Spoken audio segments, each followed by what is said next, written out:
Bonjour à vous communauté, eh bien aujourd'hui j'ai décidé de vous parler d'un sujet qui est un sujet qui a fait énormément scandale. Ceci étant dit, peut-être que là le sujet en tant que tel est réglé pour le moment, mais c'est pas encore tellement clair de savoir comment les choses vont s'organiser alentour de ça. Mais il en reste pas moins qu'il y a des mesures qui ont été prises depuis, mais je voulais quand même vous parler de ce qui a été l'immense scandale des États-Unis qu'on a appelé le Toddler Shelter, qui se résumerait par les camps pour enfants. Alors en gros, ça a fait un scandale qui était essentiellement national au début, par la suite c'est tombé au niveau international, surtout par rapport au choc des valeurs morales qu'il y a des suites à cette séparation-là. En gros, en quoi ça consiste ce fameux scandale-là de camp pour enfants? Ben en fait, ce serait qu'on séparait les enfants des parents lorsqu'ils essayaient de passer de manière illégale les frontières entre le Mexique et les États-Unis. Alors ça, c'est quelque chose qui est, sur un point de vue moral, très immoral, dans la mesure où les enfants se ramassent complètement seuls. Et je ne sais pas si ça vous est déjà arrivé étant enfant, mais lorsqu'on est un enfant puis qu'on est séparé de nos parents, généralement, c'est l'état de panique la plus totale et c'est effectivement le genre d'image qu'on pouvait voir lorsqu'il y avait la séparation des enfants et des parents, c'est-à-dire que les enfants paniquaient, ils voulaient leurs parents, puis ils voulaient voir leur père, leur mère, etc. Donc, ça a donné des images qui étaient des images choquantes. Maintenant, on va faire juste un petit récapitulatif de ça. On va expliquer un petit peu l'aspect, disons, un petit peu plus politique de la situation pour qu'on se fasse une idée globale. Maintenant, il faut mentionner que depuis que ce scandale-là a éclaté, bien, il y a quand même un décret présidentiel qui a été passé, puis qui fait que cette situation-là ne devrait plus arriver. Mais je voulais quand même l'expliquer avec un peu plus de détails parce que je trouvais que Philippe DeFranco avait fait vraiment un excellent travail au niveau de la recherche pour essayer d'expliquer cette situation-là, comment est-ce qu'on est arrivé à ça, les accusations, etc. Donc, moi, je voulais absolument qu'il y ait un penchant francophone à sa vidéo, en fait, à ses vidéos, parce qu'il a fait plusieurs vidéos. Fait que si jamais vous êtes bilingue et que vous voulez avoir les informations, ben, dans le fond, vous avez juste à aller dans le barre de description, juste en dessous, je vais vous donner les liens pour aller voir Philippe DeFranco, parce que franchement, ses vidéos étaient très bien documentées, bien recherchées, et pour ça, moi, je pensais que c'était important quand même qu'on le fasse sur un point de vue international au niveau francophone. Alors, c'est la raison pour laquelle j'ai décidé de vous expliquer un peu la situation qui a entouré les fameux camps pour les enfants. Maintenant, la raison d'existence des camps pour enfants, en gros, c'est que c'est des familles qui essaient de passer de manière illégale les frontières entre le Mexique et les États-Unis. Et lorsqu'ils arrivent au niveau du territoire américain, ben, il y a des autorités qui sont des autorités un peu comme des policiers, si vous voulez, des lignes, qui font le contrôle tout le long de la ligne, tout le long de la frontière avec le Mexique. Alors, lorsque ces autorités-là attrapent des familles qui ont passé de manière illégale la frontière, ils les prennent et ils les placent en détention. Et là où on se ramasse à séparer les enfants des parents, c'est que les parents sont envoyés dans une certaine détention où on va attendre pour qu'il y ait un jugement, etc. Et les enfants, eux, sont maintenus dans des camps.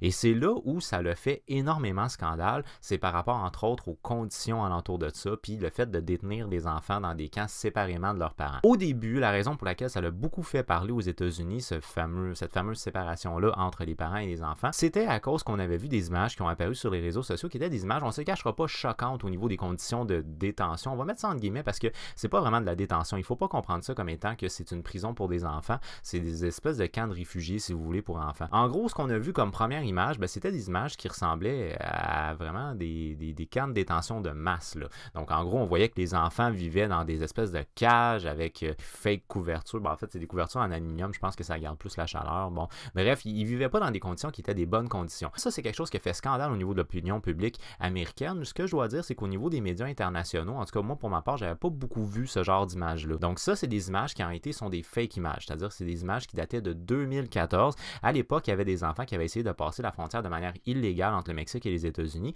Et à cette époque-là, ils avaient été attrapés par les autorités sur place, puis ils avaient été placés dans ces centres de détention provisoires-là, c'est-à-dire dans des espèces de gros camps où on avait mis tous les enfants. Mais c'est des enfants qui avaient tenté de passer les lignes seuls et non avec leurs parents. Alors là, il faut revenir pour 2018. Là, ça le fait jaser et on a parlé des conditions de vie des enfants au niveau des lignes lorsque l'immigrant essaye de passer de manière illégale et ça a attiré l'attention médiatique et l'attention du public alentour de ça. Le scandale a fait ressortir des chiffres qui sont impressionnants parce que là, on parle qu'en 6 semaines, il y a à peu près 2000 enfants qui ont été placés dans des camps comme ça. Alors, l'administration de Donald Trump n'a juste pas eu le choix de faire quelque chose à un moment donné, puis ils ont permis aux médias de visiter certains camps. Alors, ils ont permis aux médias de visiter un premier camp et ce premier camp-là, il s'appelle le Casa Padre qui est situé au Texas. En fait, c'est un ancien Walmart qui a été réaménagé pour accueillir les enfants. Et là, ce qu'on a pu voir au niveau des images, que les médias ont eu la chance d'aller visiter, ce qu'on a pu voir au niveau des images, c'est que les conditions étaient quand même pas si mal. On s'entend que c'est pas un tout inclus, puis je pense que l'aspect le plus important au niveau du scandale, c'est surtout de séparer les enfants des parents, là.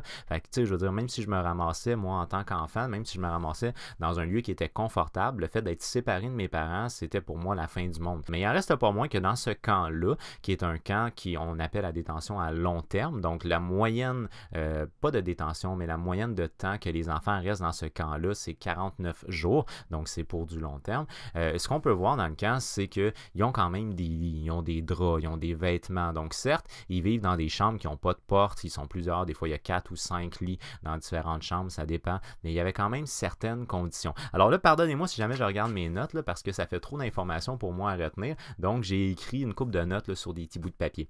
Dans le premier spot, bang, ça donne que les enfants avaient accès à une école, ils ont accès à un lit, comme j'ai mentionné plus tôt, ils ont 2 heures par jour de temps libre qui sont donnés à l'extérieur, c'est-à-dire qu'ils peuvent aller dans la cour pour aller passer un petit peu de temps à l'extérieur, puis ils ont 1 heure d'exercice, qui est un peu comme un cours d'éducation physique, si vous voulez, qui est donné à chaque jour. Ils ont droit à 2 appels par semaine pour pouvoir rejoindre des membres de leur famille ou leurs parents. Fait qu'en tant que tel, on peut dire que c'est un camp qui est un camp quand même à visage humain. Mais il en reste pas moins qu'on reste pogné avec le même problème, c'est-à-dire que les enfants sont séparés des parents. Et ça, je pense que c'est quelque chose qui peut être vraiment traumatisant. 2 jours plus tard, l'administration de Donald Trump, soit le lendemain ou 2 jours plus tard, mais il me semble que c'est 2 jours plus tard, l'administration de Donald Trump a permis aux médias d'aller visiter un deuxième camp. Sauf que là, dans le deuxième camp, on n'a pas permis aux médias de prendre ni photos ni vidéos. Par contre, les autorités qui sont sur le bord des lignes ont filmé et ont pris des photos du centre où ils ont été et ils les ont remis aux médias. Alors là, on a quand même la présomption que c'est vrai, dans la mesure où oui, c'est les autorités qui ont contrôlé les images, mais au final, les médias ont quand même, les journalistes ont quand même été dans ces camps-là, ce qui veut dire qu'ils ont quand même vu c'était quoi les camps, alors ils peuvent confirmer si les images qui ont été données par les autorités sont vraies ou non. Fait que ça, là-dessus, je pense qu'on peut quand même faire confiance. En gros, c'est qu'ils ont contrôlé l'image. Dans ce deuxième camp-là, qui s'appelle Ursula, donc je ne sais pas si je le prononce bien, c'est un camp qu'on appelle une facility et c'est un camp qui est un camp temporaire. Alors, on ne garde pas les enfants là à long terme, c'est juste un camp qui est un camp de transfert entre le moment où on a attrapé les familles au bord, aux lignes, excusez, qu'on a envoyé les parents dans une détention. Les enfants sont envoyés dans ce camp temporaire-là pour se faire transférer. Ben, en fait, soit pour retourner avec leurs parents puis être retournés dans leur pays, ou sinon pour éventuellement être envoyés vers un camp à long terme. Et c'est là où on voit des images qui sont des images, je dirais, troublantes quand même de la condition de vie de ces enfants-là. Qu'on peut voir sur les images de ce deuxième camp-là, qui est, je rappelle, un camp qui est quand même provisoire, mais il en reste pas moins que les enfants doivent rester là pendant un certain laps de temps, c'est qu'on voit qu'ils vivent bel et bien, comme dans le fond les premières images qu'on a vues qui étaient des fakes, ils vivent dans des cages, ils dorment par terre, ils ont des espèces de couvertures en aluminium qui, je crois, c'est des couvertures dans le but de garder plus la chaleur. Fait que tu sais, ils vivent pas dans des conditions qui sont exceptionnelles et bien entendu, les enfants ont peur, les enfants sont seuls, ils n'ont pas leurs parents. Ça le fait vraiment toute une vague d'indignation aux États-Unis. Il faut pas oublier que les États-Unis vont avoir des élections de mi-mandat prochainement. Fait que l'administration de Donald Trump avait pas le choix de faire quelque chose. Au début, ils ont tenu la ligne forte, puis ils ont essayé de maintenir ça le plus longtemps possible, mais finalement, les pressions sociales sont devenues trop importantes. Même sa femme et sa fille ont pris position publiquement contre le fait de séparer les enfants des parents. Fait que là, ça devenait un peu difficile à gérer de la part de l'administration de Donald Trump, puis ça venait compromettre aussi les élections de mi-mandat assez solides, merci. Alors, c'est ce qui fait qu'il y a même des républicains qui ont sorti contre les mesures qui avaient été prises, contre les mesures qui étaient encore utilisées au niveau des lignes, parce qu'ils considéraient que c'était quelque chose qui était inhumain. À cause de ça, Donald Trump n'a pas eu le choix de répondre par quelque chose. Il a fait un décret présidentiel. Au moment de signer son décret, il a dit il y a beaucoup de gens qui vont être heureux maintenant. Bon, en gros, il s'est attaqué à un problème. Là, maintenant qu'on a identifié le problème, c'est-à-dire qu'on sait que ça se passe, puis on sait que ça a été fait par les autorités. Et Donald Trump, il dit c'est de la faute des démocrates. Alors là, je veux qu'on se situe sur un point de vue de loi par rapport à qu'est-ce qui a mené.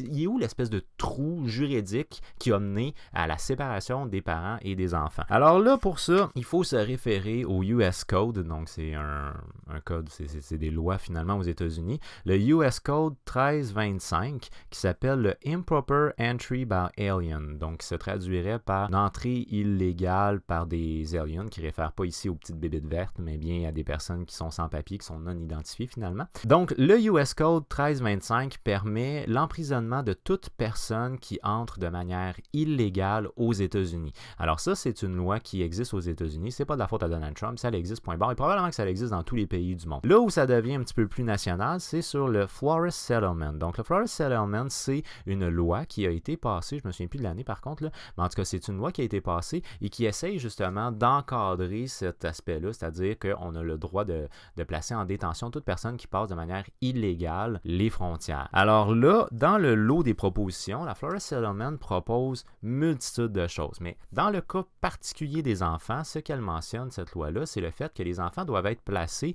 dans des centres de conditions humaines les moins pires possibles. On ne parle pas des meilleurs, mais on parle des moins pires possibles. Fait que c'est peut-être pas les meilleures conditions humaines, mais ils doivent assurer quand même des éléments de base qui sont la protection, l'hébergement, puis des nourrir. Fait que c'est des éléments qui sont de base, mais quand même, c'est des éléments qui sont de base. Et là, ils ont la possibilité, au moment où ils attrapent des enfants, ou en fait, au moment où ils attrapent des familles, ils ont 3 options qui s'offrent à eux. Alors, la première option qu'ils offrent, c'est de transférer l'ensemble de la famille dans un lieu qui est un lieu sécuritaire pour la famille. Comme par exemple, s'ils ont de la famille qu'ils peuvent rejoindre, donc ils vont les envoyer dans la maison de cette famille-là. Ils vont essayer de les transférer dans des endroits qui sont des endroits toujours sécuritaires pour les familles. Mais ça arrive qu'on n'a pas de famille qu'on peut rejoindre, il n'y a pas personne qu'on connaît ou on ne sait juste pas où trouver la famille. Fait que c'est ce qui fait qu'à ce moment-là, il va falloir qu'on passe au niveau de la détention. Une première option qui a été proposée dans le Flores Settlement, c'est une option qui présuppose de passer une loi, ce qui veut donc dire que la loi n'existait pas à cette époque-là, de passer une loi qui permet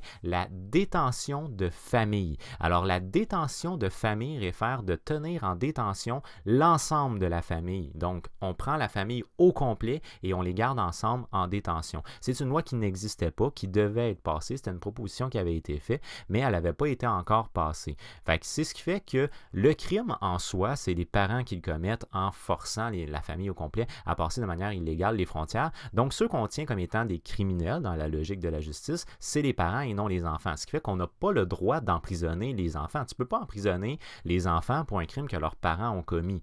Alors, c'est un peu la logique qui se cache derrière ça. Et là, ça devient problématique puisque les enfants, lorsqu'ils arrivent au pays, généralement, ils arrivent avec leurs parents puis ils n'ont pas nécessairement de la famille sur le territoire. Alors, c'est là où on arrive à la troisième option qui est offerte par le Flores Settlement qui consiste à séparer les familles, c'est-à-dire, et c'est ce qu'on faisait là par l'administration de Donald Trump. La raison pour laquelle Donald Trump accuse les démocrates, lui, c'est à cause d'une loi qui est passée en 2008. La loi de 2008 s'appelle le Inter-Traffic Statute, qui a été proposée par un démocrate, mais qui a été ratifiée par George W. Bush fils. Et ça, en gros, ce que ça prévoit, cette loi-là, c'est que en l'espace de 72 heures, les enfants, ou dans les 72 premières heures, je pense, les enfants peuvent être placés en détention dans le cas où une famille a essayé de passer de manière illégale les frontières. Alors, c'est cette loi-là de 2008 qui stipule d'une manière très claire et précise que les enfants peuvent être placés en détention. Fait que c'est la loi de 2008 qui a été proposée par un démocrate, mais qui a été acceptée par un président républicain qui permet l'emprisonnement d'une manière claire des enfants. Alors, à ce moment-là, ça devient quelque chose qui est très problématique et c'est la raison pour laquelle Donald Trump identifie les démocrates comme étant les responsables de l'emprisonnement des enfants ou du moins des placer comme ça, de séparer les enfants et des familles, là. Donc, en gros, c'est à cause de ce projet de loi-là, selon Donald Trump. Maintenant, comme on l'a mentionné avec le Flores Settlement, c'est-à-dire qu'il y a quand même différentes possibilités qui s'offraient à lui. Il n'y avait pas nécessairement cette seule et unique possibilité-là. Et de surcroît, à l'époque où ça a été passé, il y avait beaucoup moins de mouvements de migrants. C'est-à-dire qu'il y avait beaucoup moins de familles qui essayaient de passer de manière illégale. Donc, c'était beaucoup plus facile de gérer la situation et de retrouver les familles aussi après coup. Fait que c'est ce qui fait que, tu sais, la réalité de 2008 n'est pas celle de 2018. Ça fait 10 ans cette histoire-là. Fait qu'en quelque part, je veux dire, il y a des choses qui ont changé depuis le temps et les mouvements de migrants sont devenus plus importants. Sur sa communauté, pour moi, c'est déjà tout. Je vous remercie immensément d'avoir regardé ma vidéo. Si vous l'avez aimé, n'oubliez pas de lui donner un petit j'aime. Si vous l'avez vraiment aimé, bien entendu, vous pouvez la partager. Moi, je vous donne rendez-vous sur ma prochaine vidéo, mais d'ici là, je vous dis, j'ai déjà hâte de vous voir. Alors ouais! With love. Bye bye!